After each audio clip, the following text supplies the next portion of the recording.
आम्ही आता कौलव गावामध्ये आलेलो आहोत आणि कौलव गावामध्ये मारुतीच्या मंदिरामध्ये गोकुळाष्टमीनिमित्त प्रत्येक वर्षी सप्ताह असतो आणि त्या सप्ताहाच्या वेळी कौलवमध्ये पूर्वी राहत असणाऱ्या श्रीमती उमाबाई कुलकर्णी यांच्या सूनबाई सौ स्मिता नानासाहेब कुलकर्णी यांचे आज या मंदिरामध्ये गोकुळाष्टमीनिमित्त कीर्तन ठेवलेले आहे आणि हे नारदीय कीर्तन त्यांनी अतिशय सुंदरपणे सादर केलेलं आहे।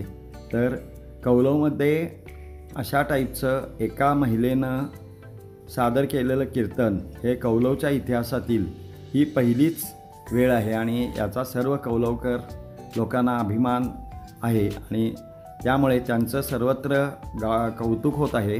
आणि सौ स्मिता कुलकर्णी यांनी कीर्तनाच्या परीक्षा दिलेल्या आहेत आणि त्यांनी आत्तापर्यंत बरीच कीर्तने सादर केलेली आहेत। तर सौ स्मिता कुलकर्णी ह्या श्री नानासाहेब कुलकर्णी यांच्या पत्नी आणि श्रीमती उमाबाई शंकर कुलकर्णी यांच्या सूनबाई आहेत आणि उमाबाई शंकर कुलकर्णी यांना कौलवमध्ये कोण ओळखत नाही असं नाही, त्यांची कारकीर्द त्यांच्या काळामध्ये खूप गाजलेली होती। त्यांनी खूप मोठं काम केलेलं आहे, मुलांच्यावर चांगले संस्कार केलेले आहेत आणि त्याचं फळ म्हणून आज त्यांच्या सूनबाई यांचं अतिशय सुंदर असं नारदीय कीर्तन या हनुमान मंदिरामध्ये सादर होत आहे। तर आपण ऐकूया त्यांचं हे नारदीय कीर्तन। मंडळी, एक थोडासा संवाद साधणार आहे आधी मी सगळ्या आपल्या गावातल्या लोकांशी, कारण सगळेजण काय मला ओळखतात असं नाही। मी इथलीच आहे, घर आहे आमचं, बऱ्याच जणांना माहिती आहे घर वगैरे आहे। माझ्या सासूबाई उमाबाई कुलकर्णी त्यांची सून मी, आणि कदाचित त्यांची सुप्त इच्छा असावी मनात की आपल्यातलं कोणीतरी असावं ह्याच्यामध्ये, कारण त्यांना खूप आवड होती या गोष्टींची। पण गाणं म्हणणारं किंवा या मार्गातलं असं कोणी नव्हतं, त्यांना कौतुक वाटायचं त्यावेळेला। त्यामुळे कदाचित ही त्यांची सुप्त इच्छा असावी आणि म्हणून आजच्या हा पुण्य दिवस मला दिसला आहे असं मी म्हणेन। आज श्रावणातला चौथा सोमवार, गोकुळाष्टमी आहे। सगळ्यात महत्त्वाचं म्हणजे खूप अनेक चांगले योग आहेत। आज पंत महाराज बाळेकुंद्री महाराजांची जयंती शिले महाराजांचा पुण्यदिवस आहे आज, आणि हे सगळं मला असं वाटतं भगवंतच घडून आणत असतो, कधी कुठे काय होणार आहे। त्यामुळे ह्याच्यामध्ये मी भगवंताचेच आभार मानेन। आधी पहिला तुम्हाला सगळ्यांना माझी ओळख करून दिली। मला ह्याची आवड पहिल्यापासूनच होती, परंतु संधी मिळणं हे पण शेवटी परमेश्वराच्या इच्छेवर अवलंबून असतं। तर भजनामध्ये मी आहे आता, एक 40 वर्ष होऊन गेली। आता असं वाटलं थोडं एक कोरोनाची कृपा म्हणा, मला कीर्तन शिकायची संधी मिळाली आणि ऑनलाईन मी शिकत गेले, 3 वर्ष शिकले, अजूनही चालू आहे माझं। त्यामुळे मला असं वाटतं ही सेवा माझी मी करायसाठी मला परमेश्वराने बोलवलं म्हणा, तुम्ही बोलवलं म्हणा, मी सगळ्यांना आधी पहिला धन्यवाद देते। आता दुसरं एक गोष्ट सांगायची म्हणजे इथे बोर्डावर भजन असं लिहिलंय, कारण तुमची कदाचित भजनाची वेळ असणार, परंतु मी कीर्तन सादर करणार आहे। मी तसं बोलले होते तुम्हाला सगळ्यांना सवय आहे, मला वाटतं वारकरी कीर्तनाची सवय आहे, पण माझं आहे हे नारदीय कीर्तन। थोडंसं मी बोलते 2 मिनिटं त्याच्याबद्दल। कीर्तनामध्ये अनेक आहेत प्रकार, म्हणजे रामदासी आहे, दत्तपंथी आहे, वारकरी आहे आणि नारदी। तर सगळ्यात महत्त्वाचे हे 2च प्रकार आहेत, म्हणजे रामदासी आणि दत्तपंथी कीर्तन हे थोडंसं नारदीय कीर्तनाच्या जवळ आहे, आता फरक नाही त्याच्यामध्ये। वारकरी कीर्तनामध्ये काय होतंय, कुठल्याही संतांचा जो अभंग असतो तर त्याचा एक एक चरण सोडवत असा शेवटाकडे यायचं, अशी वारकरी कीर्तनाची पद्धती आहे। आणि नारदीय कीर्तन किंवा रामदासी किंवा दासगणू महाराजांचं कीर्तन ह्याच्यामध्ये एक फॉर्मॅट म्हणू आपण त्याला, म्हणजे एक असं एक विशिष्ट क्रम आहे ठरवलेला की त्याच्यामध्ये आधी काय असेल नंतर काय असेल, हा एक ठरलेला क्रम आहे। कुठल्याही संतांचा अभंग, मौलींची ओवी, कुठलाही महत्त्वाचा श्लोक संतांचा असं घेऊन त्याच्यावर थोडंसं निरूपण केलं जातं. आता तुम्ही सगळे भक्ती मार्गातले आहात लोक, तर कुठलाही अभंग किंवा हे घेतल्यावर अगदी व्यावहारिक त्याचा अर्थ घेतला की काही अवघड नाही असं वाटतंय. अगदी सोपं वाटतंय ते. देवाची या द्वारी उभा क्षणभरी तेणे मुक्तिचारी साधी येला. अगदी सरळ अर्थ आहे. हो बा, देवाच्या दारात आला, 2 मिनिटं उभा राहिला की मुक्ती मिळाली का? हो, तसं नाही आहे. तर हा व्यावहारिक अर्थ आणि ह्याच्या मागचा माऊलींना समजलेला अर्थ म्हणा किंवा संतांनी सांगितलेला अर्थ हा थोडासा वेगळा असू शकतो. कारण आज म्हणजे इतकी वर्ष झाली तरी माऊलींचा गुणगान आपण गातोय म्हणजे ते सामर्थ्य अलौकिकच आहे, ह्याच्यात काही शंका नाही. तर मग असं कुठलाही याचा नेहमी असाच अर्थ आपण बघायचा या मार्गामध्ये. तर ह्याच्यामध्ये ह्या कीर्तनामध्ये सुद्धा त्याला पूर्वरंग आणि उत्तररंग असं म्हणतात.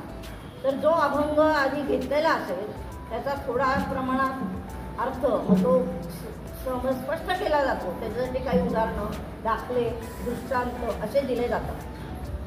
आणि मग तो जो सिद्धांत त्याच्यामध्ये मांडलेला आहे, काहीतरी तत्व सांगितलेलं असेल त्याच्यामध्ये, तर ते तत्व कोणत्या गोष्टीमुळे सिद्ध होतं किंवा जास्त लक्षात येतं माणसांच्या, अशा पद्धतीने त्याला रंगवून सांगणारं एखादं आख्यान असं घेतलं जातं. तर अशी ही नारदीय कीर्तनांची पद्धत आहे. आणि मी काही खूप शिकलेली नाही, तरी पण माझी सेवा जेवढी बोबडे बोल माझे जसे जमतील तसे तुम्ही ऐकून घ्यावे एवढी माझी मी तुम्हाला विनंती करते आणि मला सुरुवात करते.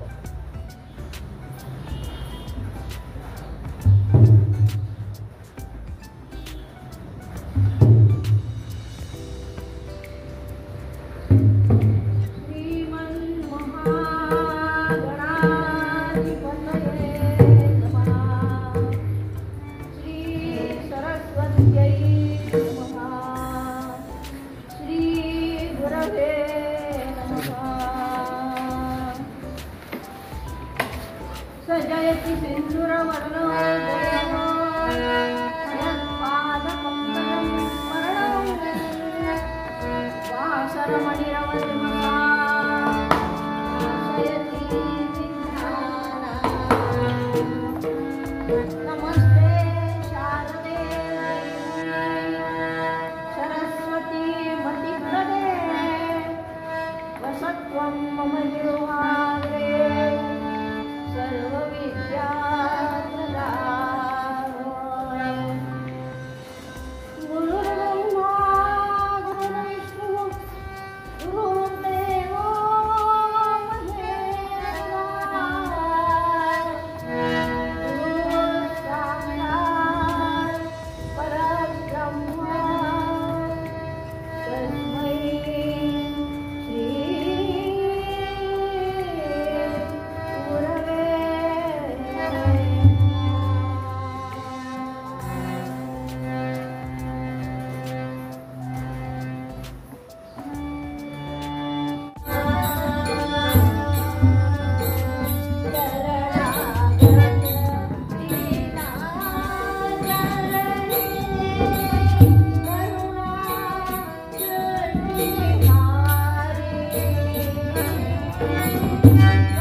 होशिंग म्हणून होते. संन्यास घेतल्यानंतर ते तारकाश्रम स्वामी झाले. तर त्यांनी हे पद लिहिलेलं आहे. पहिलं पद जे मी म्हटलं ते, आणि दुसऱ्या पदाला आवाहन पद असं म्हणतात. म्हणजे आपण त्या परमेश्वराला, त्याच्या अंतर्मनाला आपण हे आवाहन केले आपण. तेव्हा तुम्ही सगळे जगदीश मूर्ती, भक्त, भाविक, संत सगळे तुमच्या सगळ्यांच्या हृदयस्थ असणाऱ्या परमात्म्याला वंदन करून आपण पुढची सुरुवात करू.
मी आता जे म्हटलं ती एक स्तुती म्हणली. सह्याद्री गिरीचा विभाग विलसे मंदार शृंगापरी.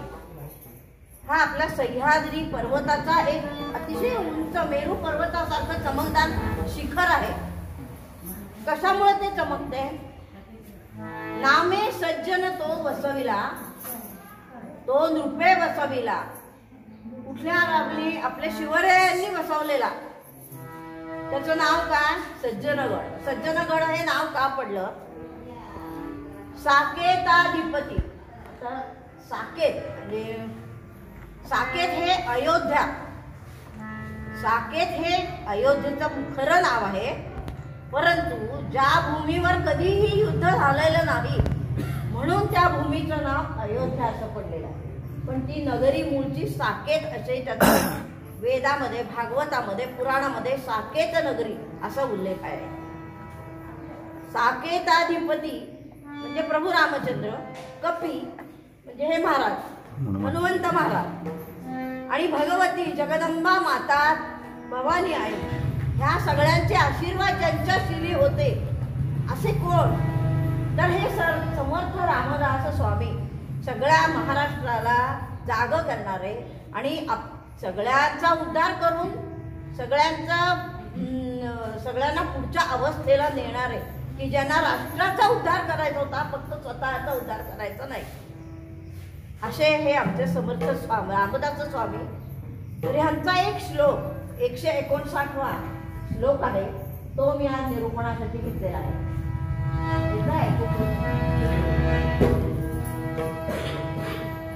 मला माहिती असेल बहुतेक सगळ्यांना की मनाच्या श्लोकांची कथा माहिती आहे का? मनाचे श्लोक कसे झाले हे माहिती आहे का कोणाला? नाही.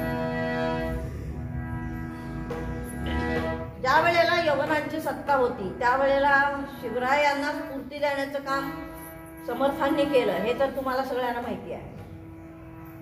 तर ज्या वेळेला ही अगदी पूर्ण अवस्थेला आलेले नव्हतं, म्हणजे सुरुवात झाली होती, तर त्यावेळेला समर्थांनी सज्जनगडावरती चाफळगडावरती ज्या वेळेला त्या डोहातनं अंगापूरच्या डोहातनं तिथे मूर्ती आणून रामाच्या बसवल्या आणि देवीच्या बसवल्या, तर त्यावेळेला रामनवमीचा उत्सव हा करायचा कसा? कारण त्यावेळेला संपूर्ण यवनांचंच राज्य होतं, अजून शिवरायांचं सुरू व्हायचं होतं, त्याला भरपूर अवकाश होता, अजून त्याची जोडणी सुरू होती फक्त. तर एकदा असं झालं की आली नाही गडावरनं रामनवमीच्या उत्सवाला मदत आली नाही. मग आता रामनवमीचा उत्सव तर मोठ्या प्रमाणात होणार, पण करायची कशी जोडणी? त्याला अन्नधान्य सगळं पाहिजे, हजारो लोक जेवायला येणार म्हणल्यावर व्यवस्था केली पाहिजे. मग हे येणार कसं? सगळे चुळबुळ समर्थांच्या शिष्यांची चालली चुळबुळ. काय झालं? काही नाही म्हणले, अजून गडावर हे आलेलं नाही आहे, समर्थांचं शिवरायांच्याकडनं सामानच आलेलं नाही आहे उत्सवाचं. चिंता करायचं काही कारण नाही म्हणले, आपल्याला तो प्रभू राम बसलाय, त्याच्या उत्सवाची चिंता त्यालाच आहे ना, आपण चिंता करणार कोण माणूस? समर्थांनी एका रात्रीत एका बैठकीत 205 श्लोक लिहिले आणि सगळ्या शिष्यांना आसपासच्या खेडेपाड्यामध्ये पाठवलं. प्रत्येक घरी एक एक प्रत काढली, एक श्लोक एकाकडे लिहून दिला. जय जय रघुवीर समर्थ अशी गर्जना करायची आणि त्या घरातनं भिक्षा घेऊन यायची. आणि मला सांगताना सुद्धा अंगावर काटा येते, अतिशय सुंदर पद्धतीने प्रभू रामचंद्रांचा रामनवमीचा उत्सव अतिशय साजरा झाला, चांगला पद्धतीने. तर असे हे ह्या श्लोकामधला ह्या 159वा हा श्लोक आहे. श्लोक मी सांगते आधी तुम्हाला. जेणे मक्षिका बक्षिली जाणीवेची. खूप महत्वाचे शब्द आहेत. आता मक्षिका म्हणजे माहितीये माशी, आणि जाणीव हे दोन शब्द आपल्याला माहिती आहेत. तया भोजनाची रुची प्राप्त कैशी. तर हा एक जरा व्यवहारातला थोडासा दाखला घेतला दृष्टांत आहे इथे. आताच्या काळातलं मला माहिती नाही, पण पूर्वीच्या काळी जेव्हा मोठं भंडारा असेल किंवा मोठ्या पंक्ती बसत असतील तेव्हा लोक पैज लावून जेवत होते. तुम्ही ऐकलं तरी असेल. ताटभर जिवल्या, परातभर जिलब्या, लाडू खाणारी माणसं होती, तेवढं काम करणारी पण माणसं होती, बचवणारी पण माणसं होती. तर त्या काळातला हा दृष्टांत आहे, थोडक्यात सांगते. असंच पंक्तीमध्ये एकाने लावली पैज आणि 125 जिलब्या खायची पैज. कुठची पैज? 125 जिलब्या खाण्याची पैज. मग आता जिलबी म्हणजे काय पाहिजे तुम्हाला माहिती आहे? मठ्ठा पाहिजे. 4 जिलब्या खायचा, पेलावर मठ्ठा. त्या बहादराने आव्हान स्वीकारलं आणि आपला खातोय जिलबी पितोय मठ्ठा, खातोय जिलबी पितोय मठ्ठा. आणि शेवटचा मठ्ठा पिताना लक्षात आलं नाही त्यातनं गेली माशी. ते गिळताना त्याच्या लक्षात आलं. मंडळी सांगा, असं झाल्यावर काय होणार? त्याच्या मनात मध्ये जाईल, हो माझ्या पोटात माशी गेली, माझ्या पोटात माशी गेली, माझ्या पोटात माशी गेली. त्याला लागला मळमळायला, त्यांनी सगळं ते टाकून दिलं अंगात. पण याच्यात हे काही ही गोष्ट झाली साधी. समर्थांना याच्यातनं काय सांगायचं आहे? अहम भावजा मानसीचा विनयना तया ज्ञान हे अन्न पोटी जिरेना. आपलं सगळ्यांचा उदरभरण अन्नावर चालतं. होय की नाही? पण जेवढं अन्न आपल्या शरीराला आवश्यक आहे तसंच आपल्या बुद्धीला आपल्याला काम करण्यासाठी बुद्धीही आवश्यक आहे. तुम्हाला काही बुद्धी नसेल तर तुम्ही नुसतं खाऊन लोक काय म्हणणार, काही नाही याला काही कळत नाही, हा नुसता खाऊन माजलाय म्हणताय की नाही? तर जेवढं तुम्हाला अन्न आवश्यक आहे तेवढं तुम्हाला ज्ञानही आवश्यक आहे. पण हे ज्ञान कोणाला पाहिजे सांगायला? गाढवा पुढे वाचली की काही उपयोग आहे का? नाही. तर हे ज्ञान ज्यांना ज्याची किंमत आहे, ज्यांना हे आहे त्याला सांगायला पाहिजे.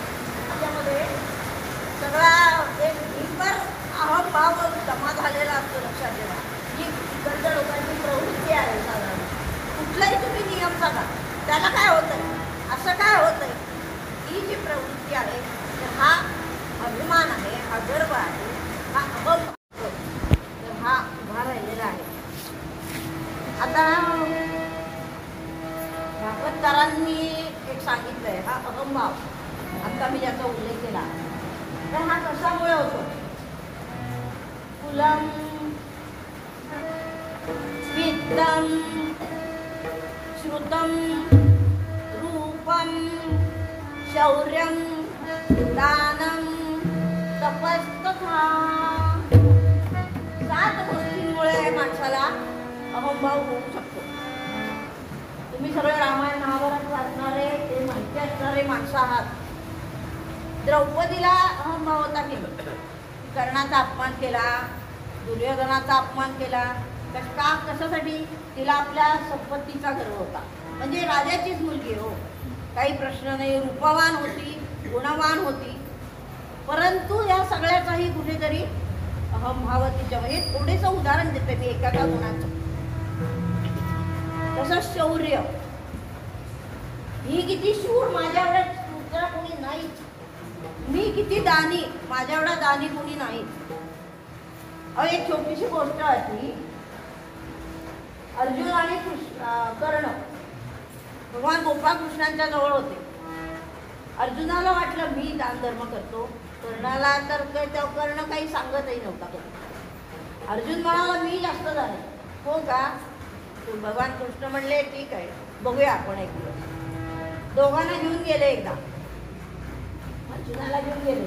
एक टेकडी होती, सोन्याची केली पूर्ण भगवंतानी, आणि दोघांनाही सांगितलं हे आहे सोनं, हे तुम्हाला मी दिलं, तुम्ही सांगा लोकांना घेऊन जा. मग अर्जुन तिथं उभा राहिला. त्यांनी साजवलं थोडक्यात सगळ्या गावाला, या हे सोनं मी वाटून टाकणार आहे. आणि तिथंच उभा राहिला. लोक नेतायत, सकाळ नेतात, दुपारी नेतात, संध्याकाळी नेतात, ते काही संपेना. शेवटी अर्जुन दमला, खाली बसला. आता काय म्हणला, मी सांगत नाही कोणाला. ठीक आहे, कर्णाला घेऊन आला. कर्णाने काय केलं, माणसांना सांगितलं हे तुमच्यासाठी आहे आणि हे तुम्हाला हवं ते घेऊन जा. आणि तिथल्या तिथं पाय मागे येऊन निघून गेला. म्हणजे कुणाला अहंभाव होता सांगा? अर्जुनाला होता की मी देतोय, मी दान करतोय. दान. तसंच तप केल्याचा अनुभव. तुम्ही सांगा काका, कोणी तपाचा गर्व कोणाला झाला होता? तुम्ही रोज वाचताय ना ज्ञानेश्वरी, सांगता? चांगदेव महाराज कसे आले? चांगदेव महाराज माऊलीला भेटायला वाघावर बसून नागाचं चाबूक घेऊन आले. इतका त्यांना आपल्या अंगावर 1400 वर्ष जगले. ते होते खूप ज्ञानी, अत्यंत तपश्चर्या, अत्यंत सगळ्या सिद्धी प्राप्त करणारे चांगदेव महाराज. म्हणजे असे कोणी अगदी काही त्यांची हेटाळणी करावी इतके काही हे नव्हते. फक्त त्यांचा एकच गुण वाईट होता, तो म्हणजे अहंभाव त्यांना झाला होता. आणि तो मुक्ताबाईंनी दूर केला.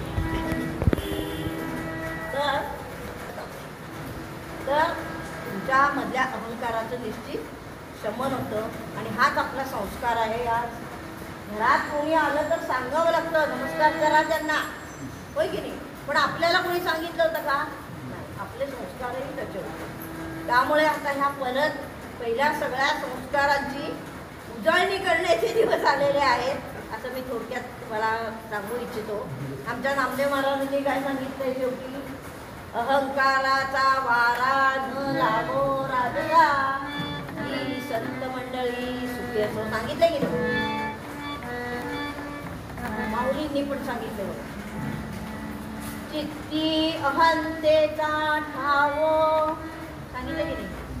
जिव्हे सकळ शास्त्रांचा सरावो, ऐसे नि कोटी जन्म जाओ, न पविजे माते. काय म्हणतात माऊली? नारद हे देवर्षी नारद, सगळ्यात एक, सगळे जणांना आपल्याला माहिती आहे नारद सगळे कोण, कोणाला विचारा कळीचे नारद आहेत म्हणून सांगतात. कळीचे होते का होते? नारद महाराज कळीचे नव्हते, कळकळीचे होते. ज्या माणसामध्ये जो दुर्गुण आहे तर त्याचा तो दुर्गुण घालवून त्याला सत्पथावर नेण्याची नारद मुनींची इच्छा होती, प्रामाणिक, अत्यंत श्रेष्ठ भगवत भक्त. आणि म्हणून ते कळकळीचे नारद आहेत. खरं कळीचे नारद नव्हे. पण ह्या नारदाने एकदा झालाच ना अहंकार, माझ्या एवढा भक्त श्रेष्ठ कोणीच नाही, कोणीच नाही. अहो त्या नारायणाचं काढलं तर आधी माझं नाव मला बोलवतात का महाराज? माझ्या एवढा सांगितलं तुमचे कोण आहे, तुमच्यापैकी आहे, माझ्या एवढा कोण आहे भक्त तुमचा चांगला, असं म्हणतोस होय? बरोबर. दुसऱ्या दिवशी नारद मुनींना सांगितलं आलं काही नाही, त्या देवळात तेवढा जाऊ नये, एक प्रदक्षिणा घालायची, फक्त एक भांडं भरून तेल दिलंय, ह्याच्यातलं एक थेंब सुद्धा तेल प्रदक्षिणा घालताना खाली सापडता कामा नये. मग नारदाचं लक्ष कुठे गेलं? हो तेल कुठं खाली पडतंय का याच्याकडे गेलं की नाही, आणि झालं नारायणाचं विस्मरण झालं.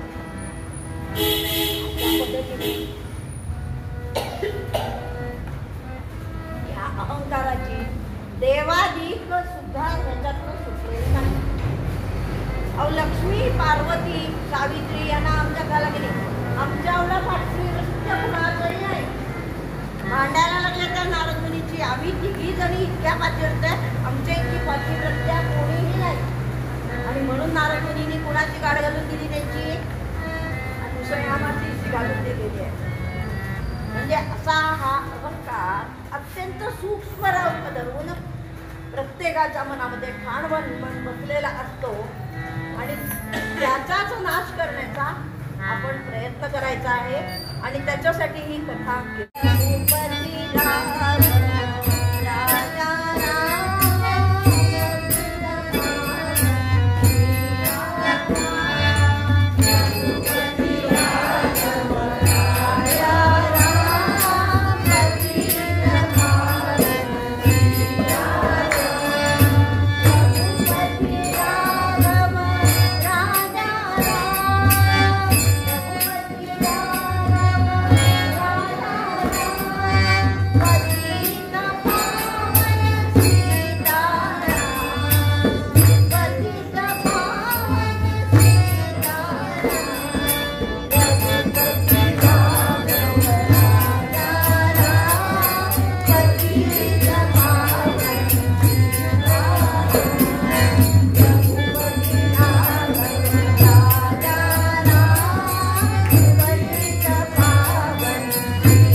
विधियुक्त करते अर्णव दर्शन पाया. हिंदी ओळी येतो. त्याची कथा अशी आहे, त्यावेळेला अर्जुनाला 1 वर्ष तीर्थयात्रा करायचं प्रायश्चित्त करायला सांगितलं होतं. माहिती आहे ती कथा सगळ्यांना. अर्जुनाला प्रायश्चित्त म्हणून 1 वर्ष तीर्थयात्रा करून ये असं सांगितलं होतं. मग ही तीर्थयात्रा करता करता अर्जुन कुठे आला? रामेश्वर. परत त्यांच्या मदतीसाठी धावत गेलं पाहिजे. एवढ्या ताकीद करून प्रभू रामचंद्रांनी त्यांना ताकीद केलेली आहे. आणि म्हणून असा मी हनुमंत आहे, मी रामाचा भक्त आहे आणि ह्या कामासाठी मला प्रभू रामचंद्रांनी माझी नेमणूक केलेली आहे. आणि यावर दिवाकर राहून आपल्याला माहिती आहे हनुमंत हे चिरंजीव आहेत, सप्त चिरंजीवांपैकी एक. त्यामुळे जोपर्यंत यावश्चंद्र दिवाकर म्हणजे जोपर्यंत आकाशामध्ये रवी शशी आहे, सूर्यचंद्र नांदताय, तोपर्यंत हनुमंता पाठीशी आहे, आपल्या रक्षणासाठी आहे आणि हे काम ते अव्याहत करत राहणार आहे. त्यामुळे रामभक्तांनी काळजी करायची अजिबात कारण नाही. हो म्हणजे तुम्ही माझी माहिती विचारून घेतली, पण तुम्ही कोण? हा तुमचा वेश काय असा बावळा? डोक्यावर काय पुचडा घातलाय, अंगात सगळे भगवे कपडे, गळ्यात एवढ्या मोठ्या रुद्राक्षांच्या माळा, हातात कमंडलू आणि म्हणे पाठीला धनुष्यबाण. असला काय तुमचा अवतार हा? काय म्हणले तुम्ही? मला ओळखलं नाही ओळखलं. अहो असं कसं ओळखलं नाही? मला ओळखलं नाही असं कोणी माणूसच नाही. बरं ते जाऊ दे, तुम्ही सांगा तरी कोण आहे ते. अहो म्हणले हस्तिनापूरचे राजे पट्टू महाराज, त्यांची पत्नी कुंती आणि तिचे आम्ही 5 पुत्र. आम्हाला पांडव असं म्हणतात, त्यातला मी मधला. आणि माझं नाव पार्थ असं आहे, माझं नाव अर्जुन असं आहे. आणि हा भगवान गोपाळकृष्ण आहे ना, हा माझा सखा आहे. हा मी त्याचा भक्त आहे, तो माझा मित्रही आहे आणि मी त्याचा भक्तही आहे. एवढं तुम्हाला माहिती नाही कसं काय? होय का म्हणले? ठीक आहे म्हणले. हनुमंत आपले काही जास्त बोलले नाहीत, काही नाही. पण म्हणजे तुम्ही चाललाय कुठं? काय नाही म्हणले, मी रामेश्वरला आलो होतो, आता निघालोय. पण म्हणले मला एक सांगा, आता येताना मला इथे दगडाचा फूल दिसला. कोणी केलाय हो हा? अहो भक्ती ही अजूनच श्रेष्ठ पदाला पोहोचण्यासाठी हा एवढाच का होता ना तंतू, तो हा मी काढून टाकलेला आहे. आणि आता अर्जुना, ज्या वेळेला युद्ध होईल त्यावेळेला तू मला मदत करायचीच आहेस. मी रथावरच असणार आहे. आणि हनुमंता, तू माझ्या रथाच्या ध्वजस्तंभावरती बसायचं आहे आणि तुला सांगेल त्या वेळेला तू सहाय्य करायचं आहेस का? अशा पद्धतीने आपल्याला जे आपण एक चित्र बघतो बघा, नेहमी फोटो बघतो, चित्र बघतो की भगवान गोपाळकृष्ण गीता सांगतायत हा, आणि अर्जुन असा पायाशी बसलेला आहे आणि रथ आहे काढलेला आणि त्या रथाच्या स्तंभावरती कोण दिसतंय? हनुमंतराय आपल्याला दिसताय. तर ही सगळी कथा अशा पद्धतीने घडलेली होती. आणि म्हणूनच ही सगळी भगवंताची लीला आहे की आपल्या भक्ताला तो अधिक चांगला बनावा, अधिक श्रेष्ठ बनावा. त्याच्यामध्ये एवढासा सुद्धा किंतु राहू नये, कुठलाही गर्व त्याच्या मनामध्ये राहू नये. आणि म्हणून हे भगवंत सतत आपल्या भक्तांसाठी झटत असतात. तसे तुमच्या आमच्या सगळ्यांच्या मधली ही भक्ती परमेश्वराला पाहू दे, एवढे मी सगळ्यांच्यासाठी सगळ्या तुमच्या वतीने भगवंताची प्रार्थना करते.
अशा प्रकारे कौलव गावी हनुमान मंदिरामध्ये गोकुळाष्टमीच्या निमित्ताने सौ स्मिता नानासाहेब कौलवकर यांचं कीर्तन सादर झालं आणि कौलवमध्ये एका महिला कीर्तनकारांनी कीर्तन करण्याचा हा पहिलाच कार्यक्रम होता आणि त्याबद्दल कौलवकरांनी त्यांचं खूप खूप अभिनंदन केलं, स्वागत केलं आणि त्यांचं खूप कौतुक केलं.